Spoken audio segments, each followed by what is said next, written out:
Vítám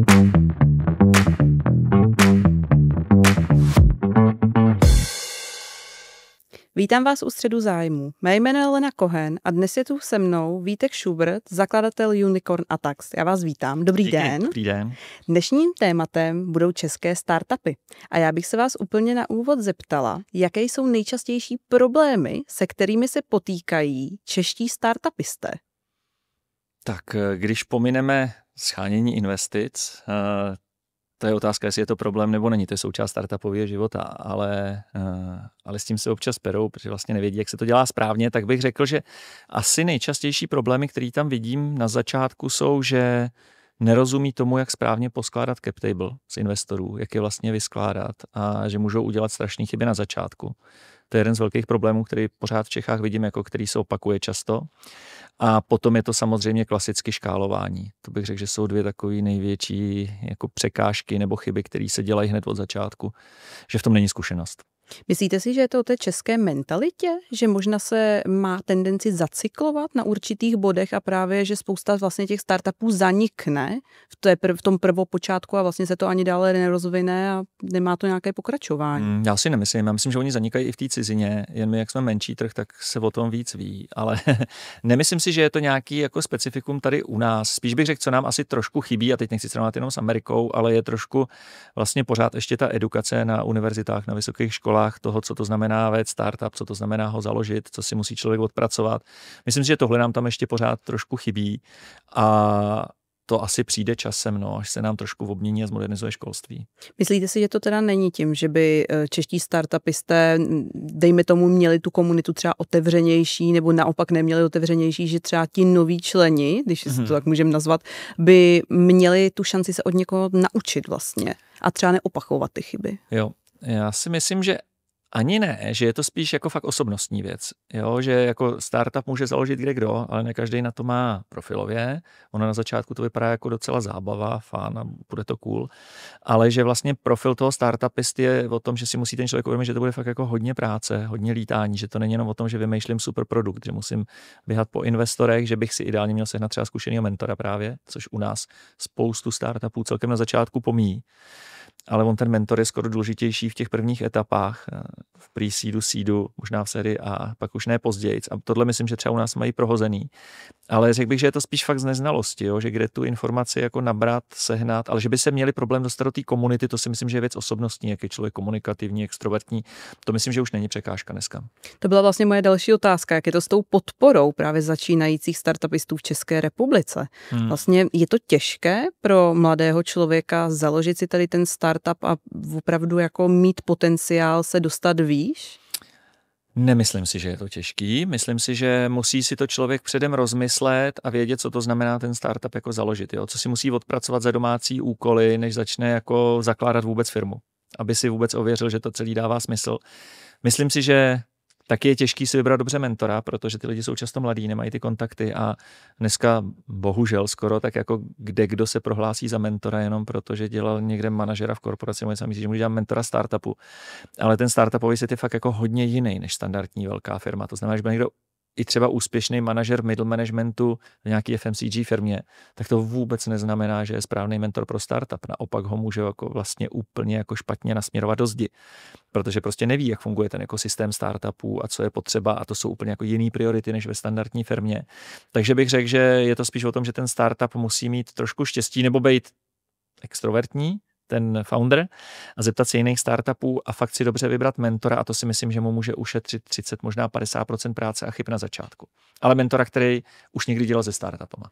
Vy máte vlastně to srovnání s Českou republikou, se zahraničím. Kde vidíte ten největší rozdíl toho přístupu nebo té podpory? Kde vlastně je takové to dělítko toho Česká republika versus Evropa, případně celý svět? Já bych řekl, že je to hodně jiný, když bychom se podívali na 3 regiony, kde se startupům jako daří. Jako jedna je Silicon Valley Amerika, kde já třeba jsem jako hodně času, ale to je fakt jako hodně jiný svět a tam je podpora celého ekosystému. V Americe je to o tom, a to si myslím, že u nás není a ještě dlouho nebude, že nejcennější, co oni dělají, je, že sdílejí, co udělali špatně všichni mezi sebou. Zatímco u nás všichni říkají, jak jim to běží cool a nemají ještě ani narejzovaný peníze. Když to v tom Silicon Valley na všech networkingách se 70% času ty lidi baví o tom, co jim nevyšlo, co udělali za chyby a vycházejí z jednoduché logiky, ale to je tam vlastně mentálně nastavení. Když si mezi sebou nasdílíme chyby, co jsme udělali, tak nám to všem pomůže a všichni vlastně budeme úspěšnější. Jo, takže se za to nestyděj. Tak to bych řekl, že v tom je jiná Amerika. Když bychom se podívali do té Evropy, tak Londýn samozřejmě má nějakou historii, je tam jako super vybudovaná komunita třeba angel investorů, což u nás pořád bohužel jako úplně jako dobrý není na tom trhu. Berlín je takovej samozřejmě teďka jako posledních 10 let jako hot místo, protože jsou tam prostě fondy, dobrý ventury, jsou tam zkušení lidi, jako lidi, co jsou ex-foundři, co vyexitovali 1-2 startupy dobře. Takže Berlín je asi dobrý a pak je samozřejmě samo o sobě, jako je Izrael a Tel Aviv, ale tam je to jako zase úplně jiný ekosystém. Vlastně dobře postavený, ale vládou paradoxně, což je jediná země, která postavila ekosystém jako cíleně, ale běží to dobře, ale je to samozřejmě vázaný na jiné věci, na armádní projekty a takhle, ale tam už vlastně ty startupy, které jsou dobrý, tak škálují rovnou do Ameriky, ty nejdou přes Evropu většinou. Jo. Tam jako ten pokus je, jako, že my jsme dobře připravení a zkusíme rovnou tu Ameriku. Takže je to hodně jiný a fakt se bych řekl, ty regiony liší. Já si myslím, že my jsme nejblíž asi tomu Berlínu, jako mentálně a historii, že ten Berlín taky nemá jakou historii dlouhou ve startupech, jako třeba Londýn, jo, to se nedá srovnat, ale jako dali to dobře, no. Já vlastně ve škole jsem se učila, že ještě výborné startupy bývají v pobaltských státech. Je to pravda? Fakt, jo. Takhle tvrdili nám to na vedlejšce, takže jako jo. Nevím. Nevím, jestli ty, co to učili, to někdy zažili. Takže já si myslím, že ne teda, jo, ale... Já jsem to teda nikdy neslyšel, se přiznám. Jako, a i když jako absolvoval jsem hodně startupových jako akcelerátorů a všeho po Evropě, tak jasně, ono se asi bere historicky, že jako Estonsko je hodně digitální a že Skype byl tam otáť a pár fintechových věcí, jasně, ale že by to bylo jako vyloženě jako příklad, jak budovat startupovou komunitu, si nemyslím. Já myslím, že tam byly úspěšní startupy a že je to známé, že jsou digitalizovaný. Jo, ale myslím si, že lepší příklad je skoro ten Berlín proto, aby fungoval celý ekosystém. Venture fondy, startupy, ex-foundři, to mi přijde, že ten Berlín je jako lepší.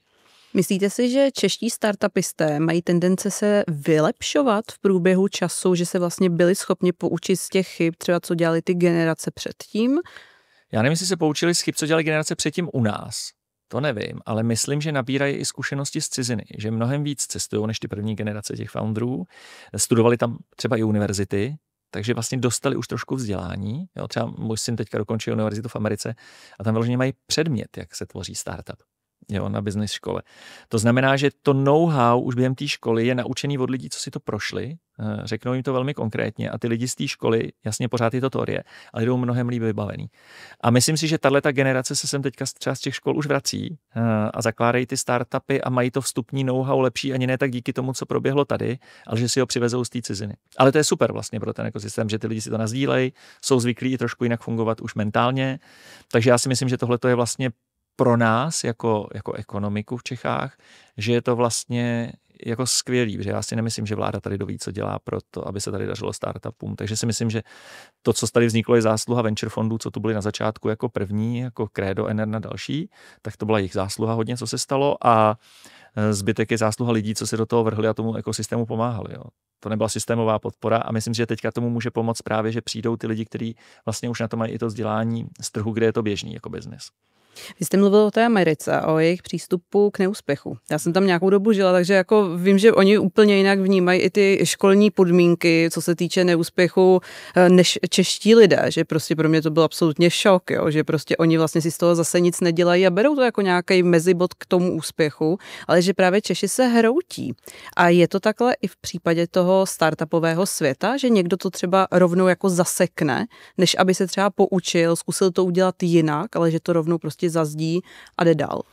No, je to asi individuální, ale děje se to tu určitě víc. No, já souhlasím. V té Americe vlastně, on je to totiž trošku problémy toho okolí, jo, protože v Americe, když se na to podíváte, tak když přijde na nějaký pitch k nějakému fondu startupista, oni se ho zeptají, vy už jste dělal startup a on řekne ano.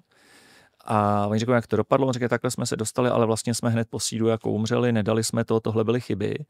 Tak oni to berou jako dobrou zprávu. Oni ty takzvaný second time foundry pro ně jsou vlastně cenný materiál, protože oni řeknou, To je super, to nevadí, že mu to failnulo, má dobrý nápad, má drive, nám se líbí osobnostně a on už si ty chyby odbyl za cizí peníze.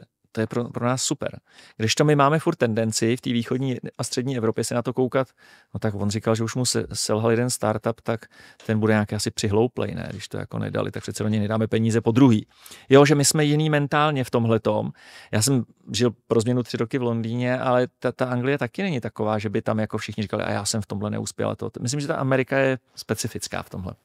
A co byste dělal vy, aby ta startupová komunita byla více odolnější, právě i co se týče toho neúspěchu a právě se nedělo třeba to, že někdy zaniknou zbytečně projekty nebo nedají se ty druhé šance, když to má potenciál? Já myslím, že to kombinace 2 věcí. Myslím si, že fakt těch zkušených mentorů, a já se hrozně těším na dobu, kdy ve velkým lidi, co už měli úspěšní startupy a exitovali je, tak začnou dělat zpátky mentory startupům, vracet to do té komunity nějak touhle službou, anebo třeba i investovat sami.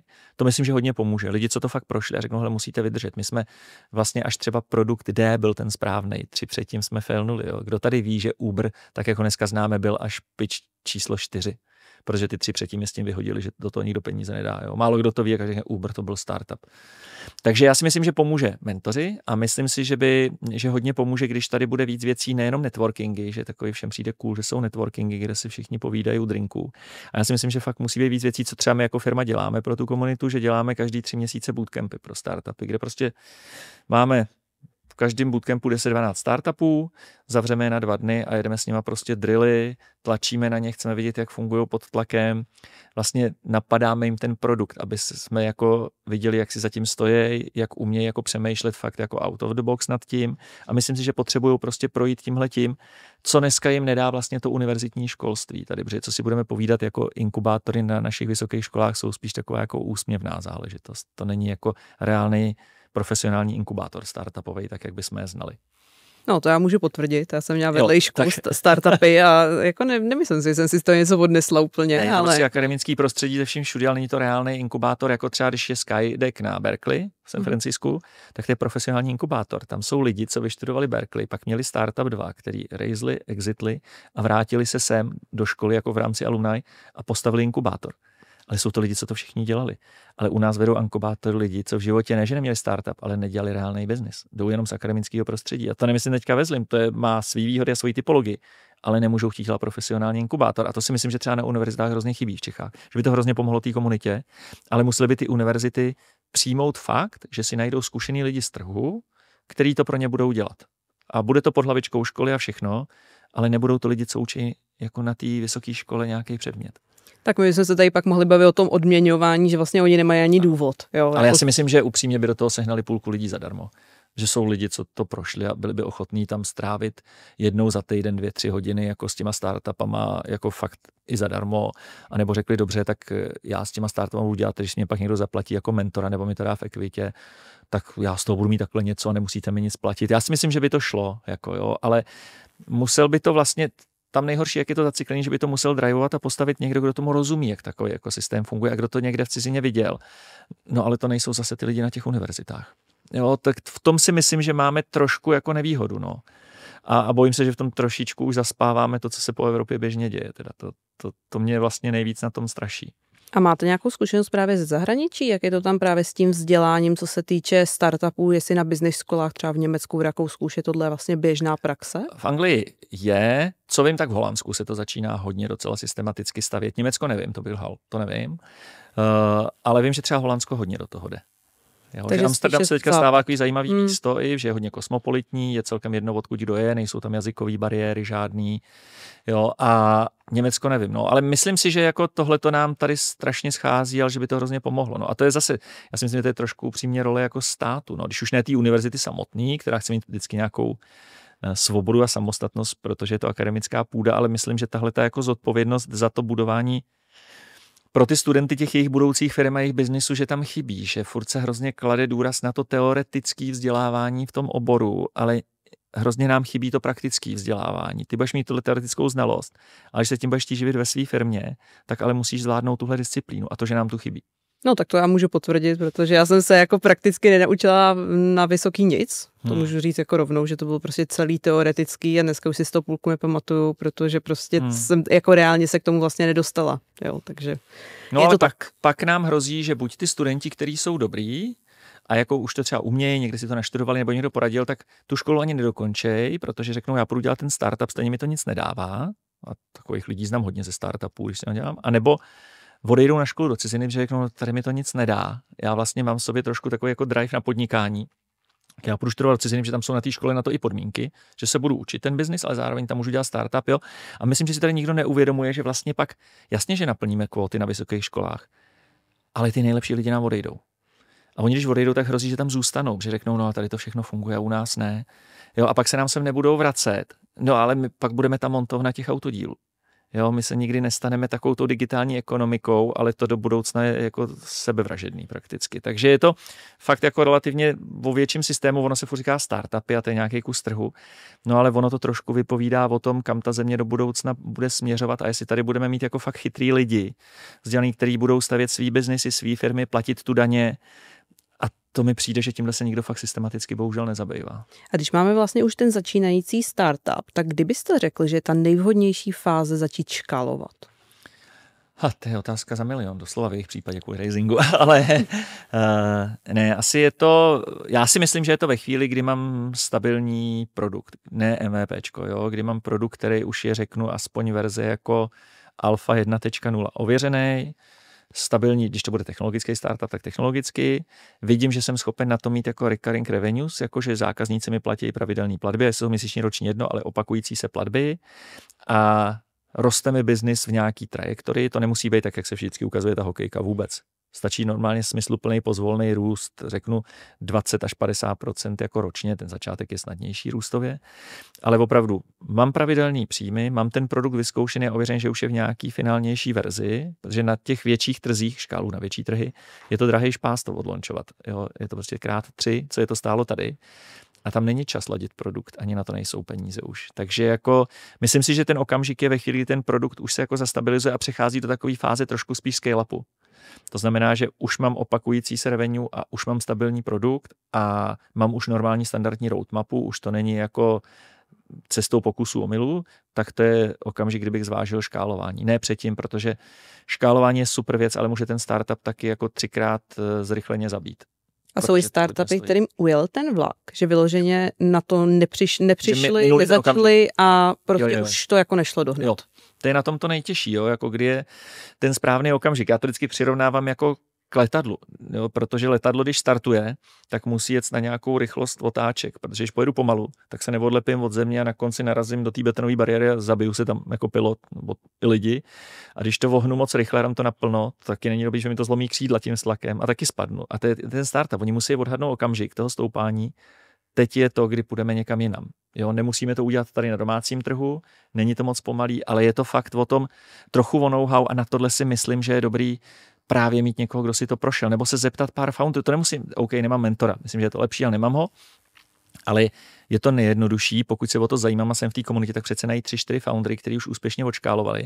Všechny je pozvat, někoho z nich střídali na oběd, dát si s nimi pár one-to-one, s každým strávit 2 hodiny a zeptat se jich, jak to dělali, jak vystihli ten okamžik, co byly ty největší chyby nebo problémy, co je stálo víc peněz, než muselo při škálování a prostě si to nabrat, to know-how.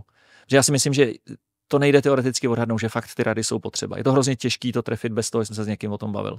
Myslíte si, že je to hlavně i o tom týmu a o tom, jak si vlastně ten startup nastaví ty interní procesy?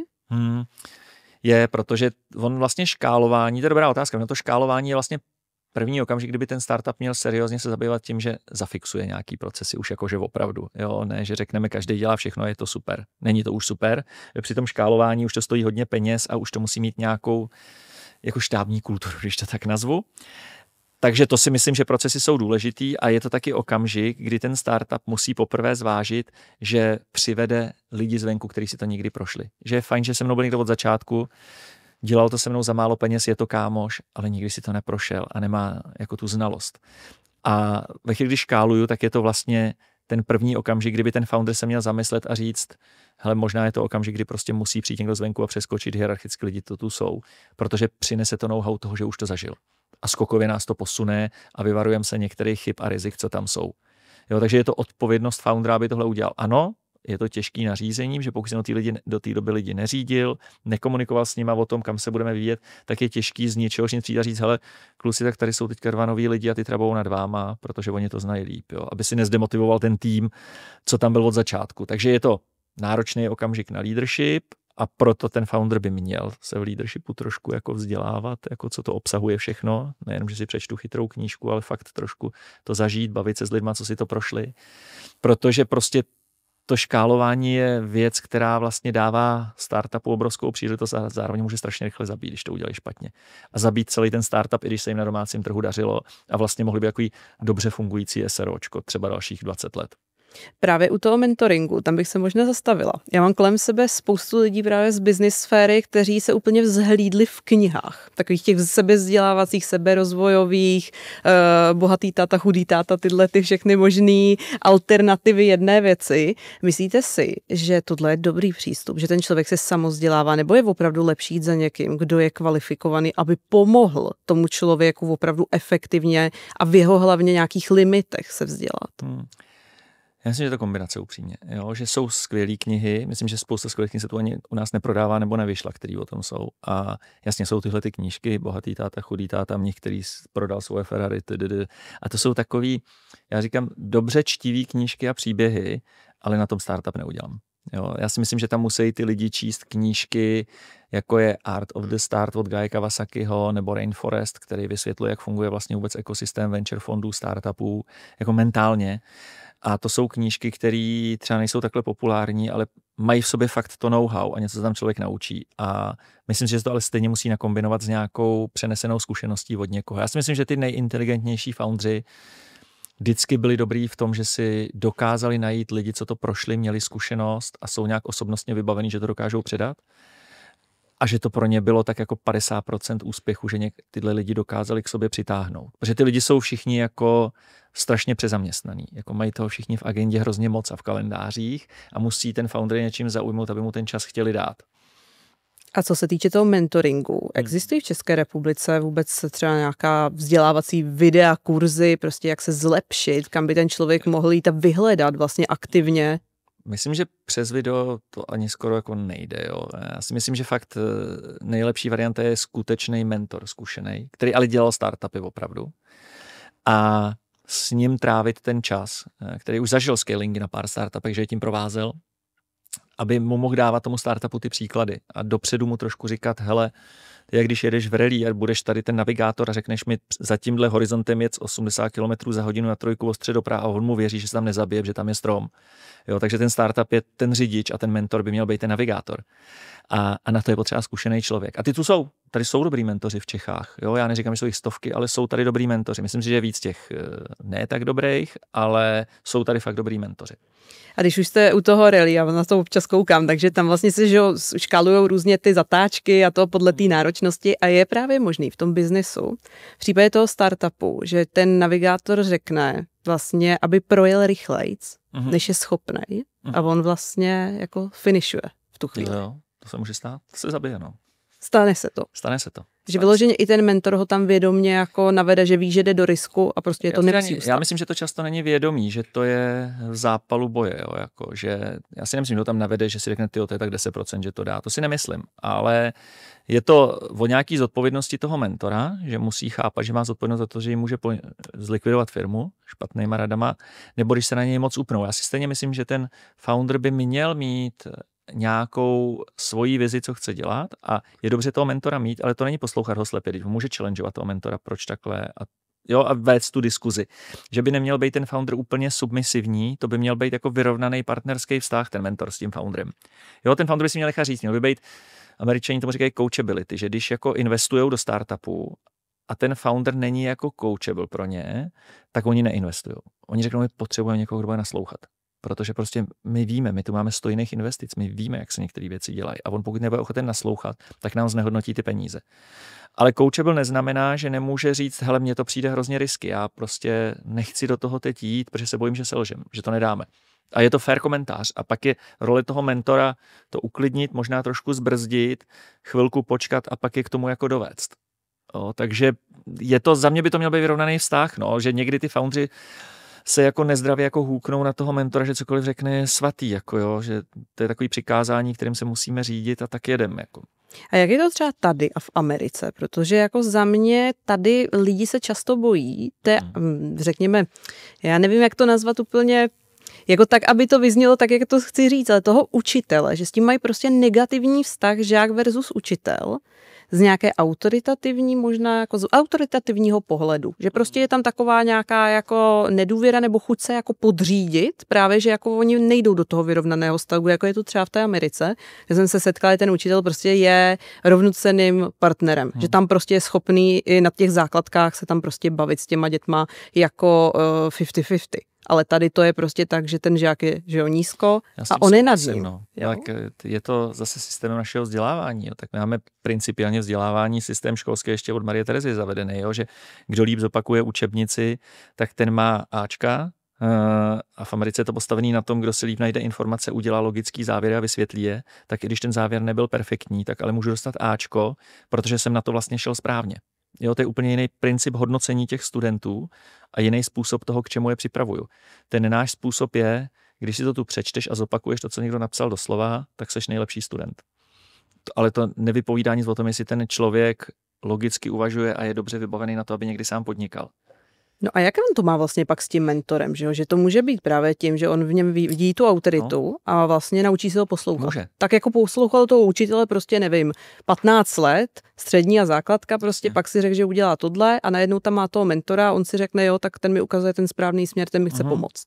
A on by měl ten mentor, ale říkám, mělo by to být, ty lidi už jsou dospělí, co dělají startupy, tak měli by v tom mít trošičku vlastní odpovědnosti za sebe samotný, aby pak neřekli, my měli skvělý startup a zabil nám to mentor. Dobře, ale tak toho mentora jste si vybrali vy, toho vám nepřidělil místní úřad, tam, kde máte sídlo firmy.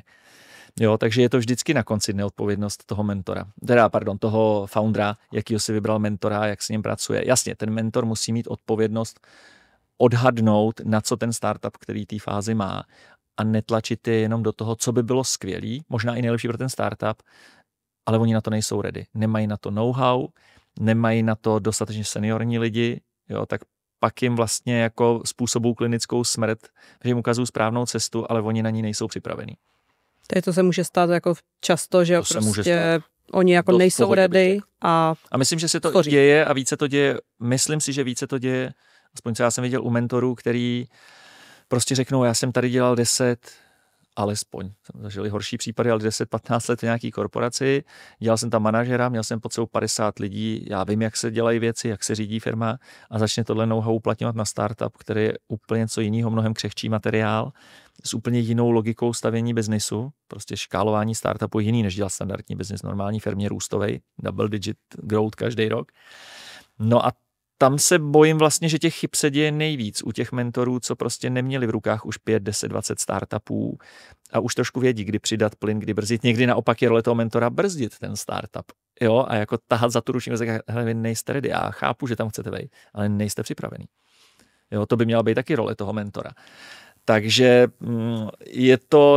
je to oboustranná odpovědnost, ale jak říkám, na konci dne vždycky je odpovědný ten founder, že je to prostě jeho firma. No.